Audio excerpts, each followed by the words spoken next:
10. The driver blew his horn sharply, and the goats scattered. A lovely young woman put her head out of the window. "Stop for a minute, Richard, dear," she called. "Aren't these goats pretty? They remind me of Switzerland. I want to look at them." At that moment she saw me. "Oh, Richard!" she cried out delightedly. "Here's the goat herd, too, a woman!" She said the next few words in French. "She's just too picturesque with her white hair and these white goats, with the background of these wonderful mountains. Oh, I must get a picture of them. A native, isn't she?" Richard replied in French, "Maybe you'd better ask her permission before you start snapping. These natives are sometimes quite sensitive about having their pictures taken. Remember that mountain guide in Interlaken?" The lady seemed to give up the idea of taking my picture and leaned out of the window, speaking to me most graciously. "Your little goats are so pretty. You and the nannies make a beautiful picture with this grand view. I know you must love the nannies. I'm sure they love you too." "Yes, they love their friends," I said as the two nannies pressed close to me. "They make fine pets." "Do you drink their milk? I've been told it's very good." "It's delicious," I said heartily, making amends for past mistakes. "Do you make cheese? For sale? I'm very fond of goat cheese. You know they make it in Switzerland. Maybe you've heard of Swiss cheese. We've just come from abroad, and this is so like Switzerland. Without the Jungfrau, of course. Jungfrau." "We have Shasta," I murmured. I could see she was working up to that snapshot she wanted, and very diplomatically, I had to admit. "You'd make a lovely picture with your nannies." She was charming and ingratiating. "Don't you think I should be young, with a feather in my cap and playing pipes?" I asked demurely. She won't dare do this to me. She flashed an amused look at her husband. "I think I can get the picture," she whispered in French. "I think you'd better give it up, baby. I can see she doesn't like the idea. Besides, we've no time. We must catch that plane. We're late now." Sweetly, she gave up to her husband without protest. He started the car.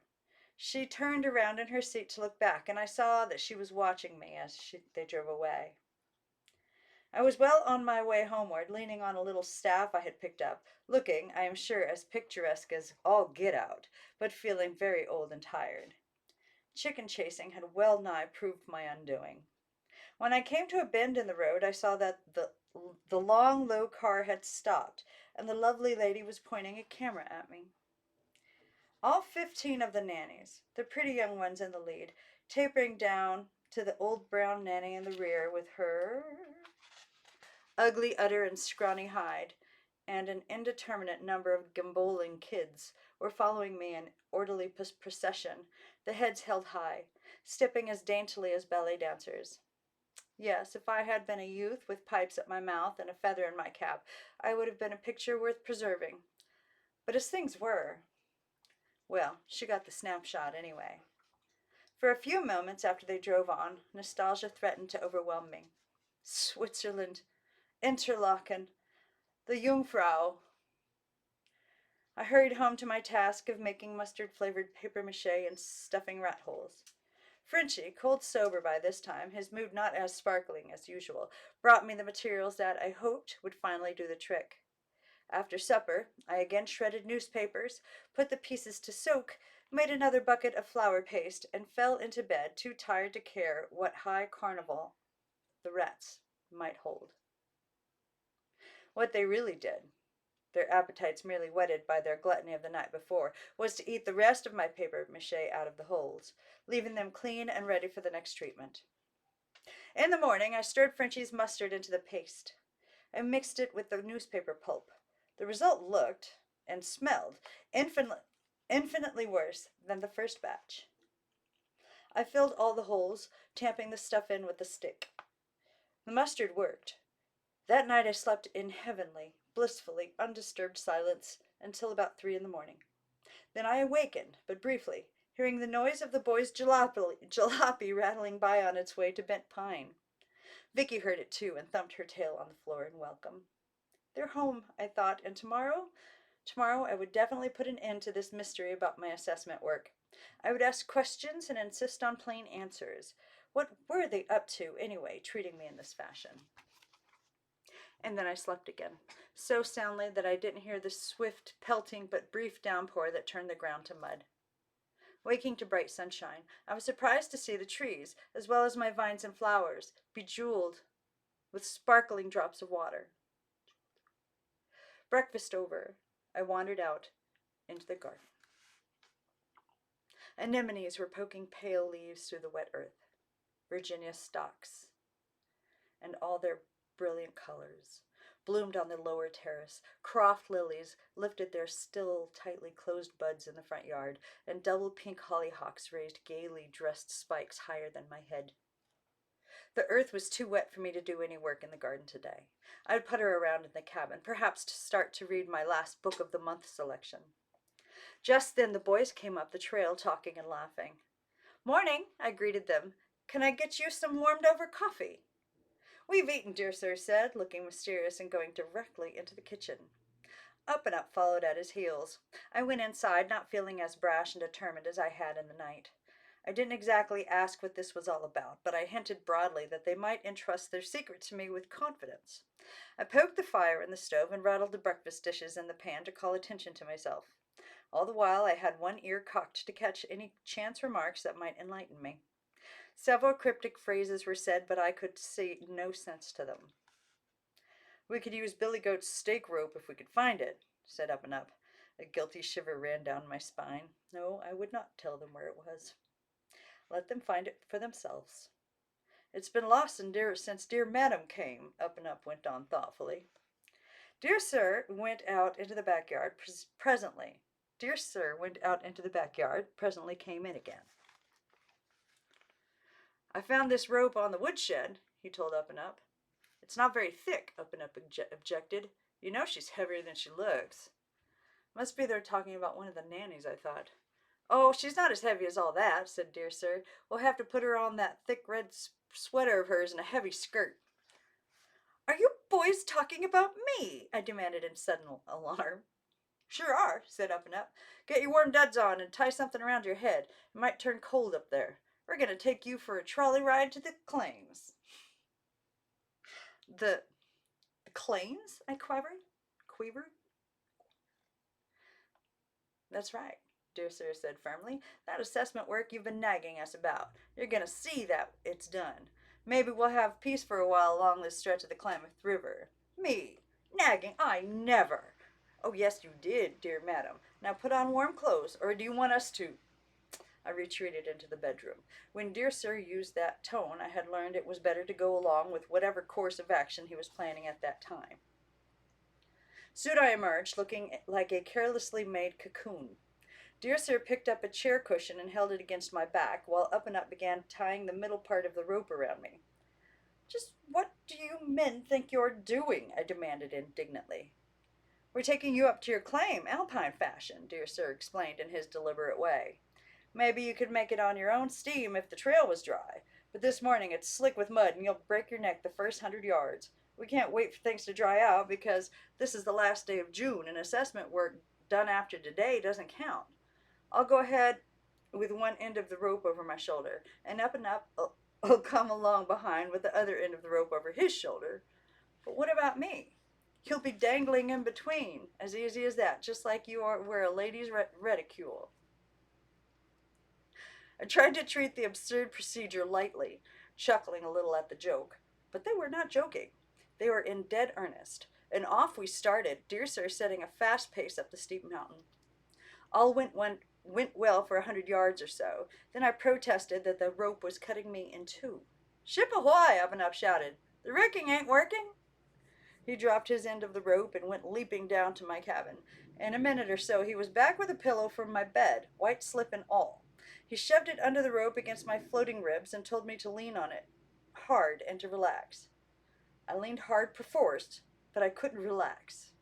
After a few minutes with Dear Sir humping along up the steep trail, slippering with mud and slick wet pine needles, the rope over his shoulder, and Up coming behind with rope held taut, my feet dangling when I wasn't trying to catch a momentary footing, I gasped, "Boys, I'm out of breath." She's out of breath, Up and Up exclaimed derisively. Why, dear madam, you haven't climbed a step. I've I've been trying awfully hard to, I continued to gasp. Well, stop trying, said Dear Sir. He picked up his end of the rope and started up the trail. I went with him, of course, being fastened to the rope. I'm no lightweight, even though I am only 5 feet 2, and I saw that Dear Sir was beginning to sweat. It was coming through the back of his shirt.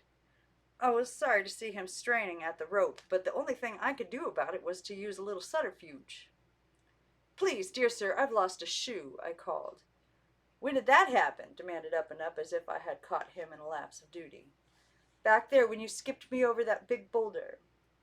Hold up there ahead. Our passenger has lost her shoe, he shouted. You rest, dear madam, while I play hunt the slipper. He went away laughing, and in a minute came bounding back. Full speed ahead, he shouted at Dear Sir, picking up his end of the rope. Didn't you find the shoe? It quavered, knowing the value of shoes in the mountains. Sure, I have it here in my pocket. 1 foot's all you need anyway, at a time. Don't try kicking the boulders out of the way. They belong here. You may lose your other shoe, too. Just relax, dear madam, and trust dear sir and me to do the climbing. Smart chap. I knew he had guessed that I had lost that shoe with malice aforethought. We continued for another half hour over the big and bigger boulders, up and down steeper and steeper gulches, across bedrock cuts. Sometimes on brief level spots I tried trotting along to keep out of the way of Up and Up's long legs that were always pressing close behind. I wondered at their tirelessness. As we climbed higher, it grew surprisingly cooler, as they had said it would. I was glad I had worn my red sweater and tied a woolen scarf about my head. Finally, we came to a small level space. Dear Sir loosened the rope around my midriff, tossed it and the pillows down on the ground. We'll pick them up when we come back, he said. Here's your shoe. You're going to walk the rest of the way. Walk, I squeaked. Up this mountain? You boys know I can't. Look ahead of you, admonished Dear Sir. I looked. From where we stood, a wide, smooth trail, evidently recently constructed, stretched ahead and wound out of sight around a shoulder of the mountain. It was a far better trail than the one twisting up from the road to my cabin. Go ahead, Dear Sir directed. Half a mile more and we'll be at the claims. It's easy walking all the way. You rapscallions, I said severely, letting me worry about my assessment work when all the time you were doing far more than the law requires. Building this trail, I could spank you both. The idea ain't practical, dear madam, Up and Up said, and please don't dawdle. We've got a day's work ahead of us at the claims. Just a minute. There's one question I want to ask you boys, I said, pulling my clothes straight. How did you get the idea of bringing me up here this way? Hold the National Geographic responsible, Dear Sir answered. We'd never have thought of it if we hadn't read in that magazine about 2 alpine climbers who carried an injured man down a mountain that way. I knew we'd have no trouble carrying a little woman like you. No trouble, Up and Up exploded. If she'd been 1 pound heavier, she'd have had me buffaloed. We started walking along that good, easy trail. Dear Sir in the lead, with me coming up next. Up and Up following. We're going to wash out some gold for you, Dear Sir said over his shoulder, from your own claim. Not that it's necessary as far as the assessment work is concerned. That's all done and the notice made out, ready to send to the Bureau of Mines in San Francisco. I have it in my pocket. All you have to do is sign it tonight when you get back to your cabin. Then I'll put it in the mailbox for Tom to pick up in the morning. But we thought you'd like to see a little gold taken from your own claim. Yeah, Up and Up said from behind me. I could tell he was grinning in a small boy fashion. That's what we've been up to the last few days. I fixed up a sluice box and a riffle. Dear Sir ran a fire hose over from the main flume and put our new little giant nozzle on it. I sure hope we make a big haul for you. We can't count on its being much, Dear Sir said, cautious as always. You never know. It won't bother me even if you find very little today, boys, I assured them. Even a little will be very exciting. You know what Dear Sir and I are going to do, Up and Up broke in. We're going to extend this trail all the way to your cabin. Then you can come up here on your own power whenever you want to. You boys have thought of everything. I'm awfully grateful, and a little ashamed, too, I thought, remembering how cross I had been with them because they wouldn't discuss my assessment work with me. They had wanted this all to be a surprise. We paused a minute to rest. And another thing, Dear Sir began, looking embarrassed, as he always did when I thanked him for something he had done. If there's time, I want to take you over to the old Siskiyou diggings. It isn't far. The gulch has been deserted for more than 60 years, but it's a great site still. Over a period of about 10 years, large amounts of gold were taken out there. Those were the days. And who knows, they may come again, bigger and better than ever. The gold's still here. All we need is money for development. But come on. After a while, Dear Sir stopped. Well, here we are, he said. I looked about me. So this was my placer claim. 20 acres of gulches, boulders, bushes, and great trees, tipped at an angle of approximately 45 degrees and slanting down toward the Klamath River. Just beyond, dipping into other ravines, lay the claims belonging to Dear Sir and the other 3 members of our little group. Dear Sir and Up and Up worked their own claims, did the assessment work on the others. Dear Sir held the power of attorney to manage all the claims, sell them if he received what he considered a good offer. That good offer was actually what all of us, possibly except Dear Sir, dreamed about and hoped for. None of us, either individually or collectively, had available the large amount of money necessary to work the claims on a big enough scale to make them really pay. Gold was there along the Klamath in practically every shovelful of dirt, but in very small amounts. I had known all this for some time, but it hadn't really sunk in. Now, however, I was to learn it by experience. When you learn something that way, you know it.